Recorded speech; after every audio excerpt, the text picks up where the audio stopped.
So today I'm going to show you how to send money with Zelle on your Chase bank account. Now we're actually going to be here on desktop. You can see we are loaded up on our main account with our overview. This is going to be typically what you see when you log into your Chase account. Now we have multiple checking accounts here, for example, but I will still show you how to send it with either option that you might already have. Now from this section here, we actually want to just go over to the right-hand side where you see pay and transfer. If we tap on this, it's going to bring up a new set of options. Right over here, it says pay bills and send money with Zelle.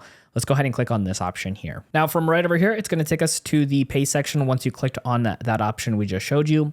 And what we're going to actually want to do is first and foremost, search for our recipient. You can see right over here, you can type in by their name, their email address, or their phone number. And if by any chance you do not already have this person, you can click on add a recipient.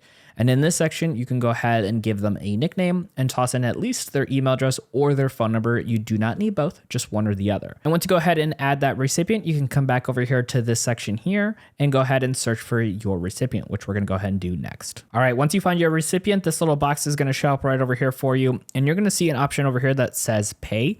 So we're going to click on this and it's going to bring up a pop-up menu on the right-hand side of your screen. All right, so from here, the very top section, first and foremost, will have a reiteration of the person's either phone number or nickname that you gave them.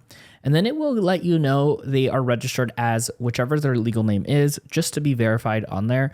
And then it will also keep you in mind if this is a personal account or a business account. Now from here, you're going to go ahead and toss in the amount you'd like to send, keeping in mind that there is going to be a limitation and it might be lower than what you see here on screen based off of how often you've sent money to that individual. So if this is the first time sending it, it could be anywhere from like $200 to $500. But as you keep sending money, that number should increase to a more reasonable amount. And then you can see right over here, it says pay from. Because we have two checking accounts in this bank, we have a toggle down option to choose whichever checking account we want to pull from. It's going to let you know to schedule when you want to have it sent, so it doesn't have to be the day you're doing this.